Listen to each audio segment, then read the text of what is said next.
Coucou les amis, alors aujourd'hui, le 9, donc pour cette journée, je crois que c'est la troisième journée du coup, du calendrier. Je vais vous parler de cette belle trinité parce qu'aujourd'hui, donc quand on additionne le 9 avec le 12, déjà le 12, le mois de décembre à lui tout seul, c'est un mois de trinité.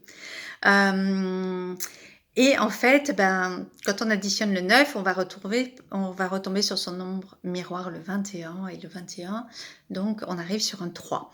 Donc aujourd'hui, j'ai envie de vous parler de la mission en 3, qui est complètement liée en fait à ces nombres, parce que le 9, c'est un 3 x 3, donc il y a du 3 déjà dedans.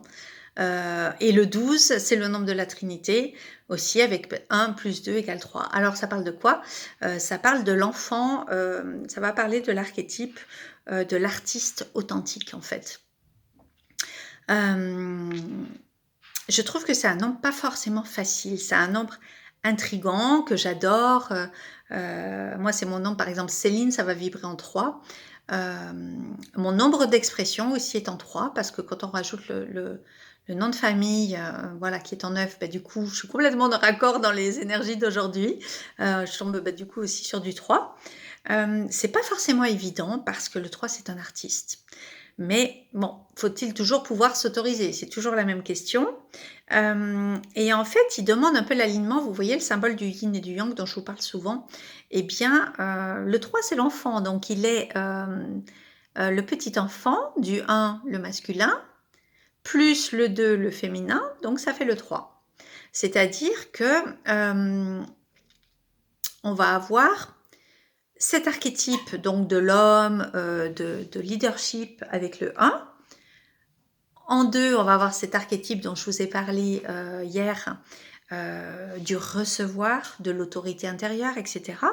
Et c'est l'assemblage des deux, donc comme ce yin et ce yang, qui fait l'unité. Voilà, et cette unité, c'est le 3, c'est l'enfant. En plus, c'est un nombre sacré, c'est un nombre divin. Hein. Il y a vraiment une connotation. Il y en a même qui disent carrément que le 3, c'est le nombre du divin. Hein. Et en fait, c'est pas évident à connecter, parce que tant qu'on n'a pas équilibré entre les deux, justement, à l'avoir et l'être, c'est pas forcément facile.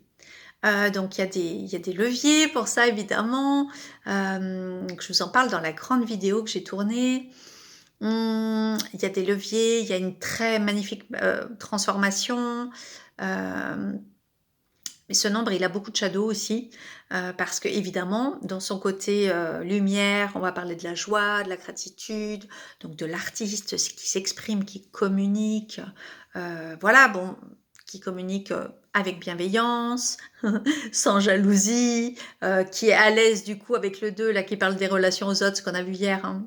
Voilà, donc tout dépend hein, aussi s'il y a encore des blessures, pas de blessures, parce que sinon, la relation aux autres, communiquer comment, etc. C'est pas évident.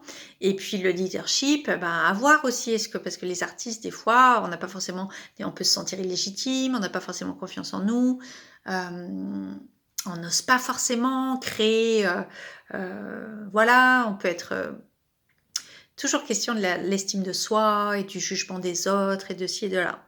Donc, pour que cet artiste existe et qu'il soit authentique, il va falloir qu'il s'autorise à pas mal de choses, mine de rien, et qu'il guérisse pas mal de choses. Mais un des leviers, justement, c'est d'activer la gratitude et la joie, surtout parce que quand on commence vraiment à décider qu'on ne fera plus les choses tristes, ennuyeuses, qui ne nous intéressent pas, parce que le 3, il est hyper curieux. Ceci dit, il y a quand même des choses qui ne nous intéressent pas, hein, voilà. Et moi, pendant toute une partie de ma vie, par exemple, j'ai fait des métiers qui ne m'intéressaient pas. Voilà. Mais quand on a des croyances très fortes et qu'on nous a élevés en fait en nous disant que Parfois, c'est ce qu'on a pu entendre, hein, c'est pas forcément 100 ma famille, mais qu'en fait, il faut travailler dur, qu'il faut faire un métier, qu'il y ait une sécurité, qu'il faut être en CDI, que si, que ça. Du coup, on s'autorise pas tellement. Il y a pas beaucoup d'artistes en CDI vraiment qui ont la sécurité de l'emploi déjà. Mais il y a tout un travail sur les croyances déjà à pouvoir déjà conscientiser. Il faut déjà en avoir conscience, hein, parce que moi, pendant toute une partie de ma vie, j'en avais même pas conscience, donc je risquais pas de débloquer quoi que ce soit.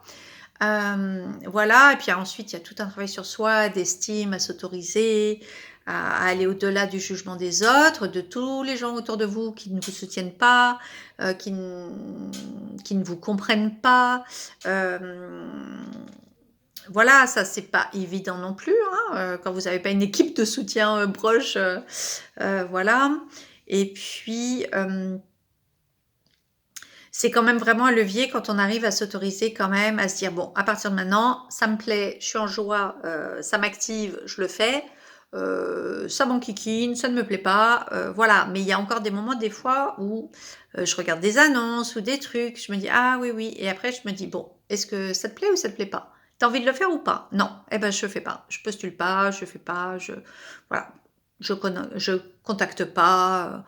Non, parce qu'en fait, ça va m'ennuyer, ça va pas me plaire. Donc voilà. Mais en fait, il a fallu que j'arrive d'attendre toutes ces années pour me poser cette question, en fait, parce qu'avant, je me la posais même pas, je m'obligeais.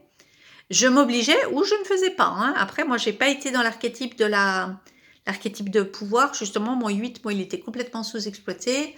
De la good girl qui a 20 sur 20, qui réussit tout pour faire plaisir aux autres, pour justement, pour briller, pour être aimée, admirée, reconnue et tout.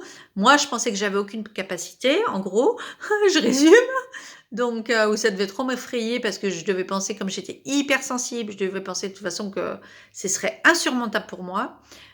Donc, trop d'énergie dépensée, trop de voilà.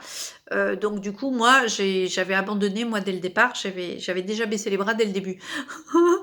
Donc je me suis même pas autorisée déjà à me poser la question de ce que je voulais faire. Je ne savais pas pendant des années, aucune idée de ce que je voulais faire, aucune idée de ce qui activait ma joie. Aucune idée non plus de quoi j'étais capable puisque je pensais pas avoir de capacité. Tout est un peu lié, hein. Donc pour arriver à vibrer ce 3, il faut quand même repartir du 1 et connaître ses capacités. Parce que si on n'est pas connecté à son leadership, qu'on ne croit pas en soi et qu'on pense qu'on ne sait pas ce qu'on veut, qu'on ne sait pas ce qu'on peut, le 3 il s'active pas en fait, hein. Il y a vraiment une question d'échelle dans les cycles et dans les nombres.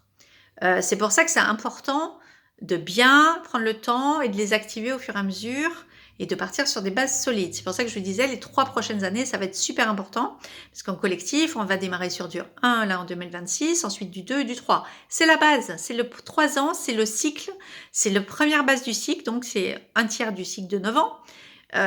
Si ces 3-là, ils sont pas équilibrés, accueillis, reconnus, conscientisés, etc., tout ce qu'on construit derrière, c'est un château de cartes. Et j'ai fait ça pendant plusieurs cycles, hein. Donc voilà. C'est pour ça que j'arrête pas de vous dire, il faut bien terminer ce cycle. Prenez le temps. Sinon, vous allez construire un château de cartes, encore un château de sable ou de cartes pour le prochain cycle. Voilà. Donc après, tout dépend aussi en quelle année personnelle vous êtes, bien sûr. Mais c'est super important. Donc, se poser les bonnes questions, aller visiter ce qu'il y a à visiter, etc. Et voilà. Être authentique avec soi-même. Voilà, parce que le 3, c'est le problème, c'est les mensonges, hein. On se ment à soi-même, on ment aux autres. Il y a tout l'archétype du clown triste, du manipulateur, connecté au... Comment ça s'appelle le manipulateur par tout ce qui est faire plaisir, les cadeaux, le financier, les restos, parce que le 3, c'est les plaisirs, donc ça va être la nutrition, la sexualité, tout ça. Donc soit on peut manipuler soi-même comme ça, soit on peut être manipulé. Voilà, parce qu'on sait comment comment nous connecter. Donc, le principal le principal, comment dire? La principale blessure qui peut, arriver, ça va être plutôt la trahison ici et l'injustice, mais surtout la trahison, voilà. Parce que c'est le mensonge avec le 3, voilà, c'est ce clown, ce faux clown qui se ment lui-même, qui est en excès de joie, de faire semblant en fait, mais en fait derrière il y a un clown triste. Et c'est l'enfant intérieur qui est triste, qui n'a pas été reconnu, donc ça ramène aux blessures du père, de la mère, etc. Euh, voilà, donc il y a déjà du boulot, on va dire ça comme ça. Mais ensuite, c'est une super belle énergie. Voilà, après, bon, je vous donne des petits exemples. Je vous ai un petit peu plus détaillé dans la grande vidéo sur YouTube. Je vous ai montré une pierre aussi à la fin, si jamais vous aimez travailler avec les pierres. Et puis, je vous ai parlé aussi d'un livre que je trouvais qu'elle est assez bien dans cet archétype-là. Sinon, c'est le nombre de la joie, hein. C'est le nombre de la joie, de la gratitude, voilà, de cette communication consciente, en présence et connectée au divin. Parce que vraiment, le 3, c'est ça. Donc, il y a des petits points communs avec le 7, aussi, qui va être un nombre de fois. Mais bon, le 7 est beaucoup plus mystique encore. Mais ce 3, c'est vraiment prendre conscience de notre incarnation, que tout est possible, tout peut se changer, se transmuter, se switcher, voilà, c'est possible. Prendre conscience donc de notre libre arbitre. Cet enfant intérieur, en fait, il subit pas sa vie. On a subi pendant toute une période quand on était tout petit, qu'on dépendait de nos parents à 6 mois, 1 an, 2 ans, etc. Et au fur et à mesure, on prend nos responsabilités et là, on se rend compte qu'on a un libre arbitre et qu'on peut vivre en fait la vie de nos rêves, notre vie en tout cas, en joie, super kiffante.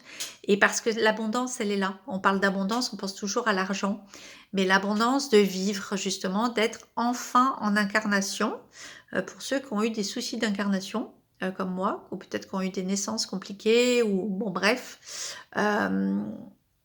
enfin connectés à la présence, voilà. La présence et la joie et la gratitude, c'est des mots qui ont l'air simples comme ça, mais qui sont pas si faciles. Il y a tout un cheminement derrière. Voilà ce que je voulais vous dire. Alors je vous embrasse et puis je vous dis à demain pour la suite. Belle soirée.